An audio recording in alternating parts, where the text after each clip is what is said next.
From this angle you can see how I'm raising up the ground in this little woods here. When I planted these trees quite a long time ago, I knew that I wanted this land to be higher, and since they've been in, the land has gradually risen and risen and risen, probably by about a foot a year on average. And you can see how this is the top layer where there's grass on it here where we're finished, and it's sloping upwards so that all the water drains into the pond here, so it increases the catchment area of the pond. And we get down into here, this area here just needs a layer of topsoil, and then as I go further in you see I have to add a bit more subsoil still, and you see where I'll be adding bits of subsoil, and all this is all raised up, so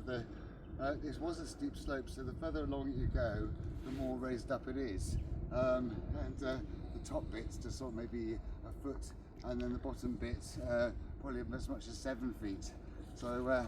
a lot of these trees that are next to each other were kind of branches of the same tree originally, yeah, they just don't mind it at all, because I guess you get landslides and sand dune formations, so trees do get buried sometimes, and all wild, none of them are grafted or anything, and they're perfectly happily adapted to it. But one of the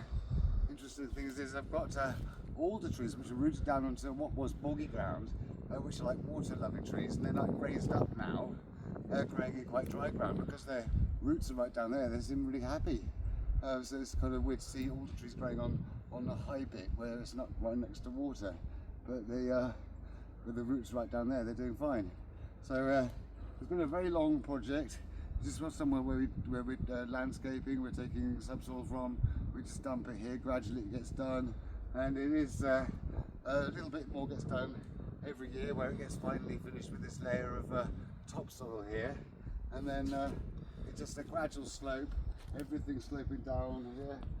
Here got subsoil, it just needs a bit of topsoil on top. Here it needs another layer of subsoil, and like so on all the way down. So it's going to just a very gradual slope, taking the surplus rainwater all the way to the pond, and that should be really good.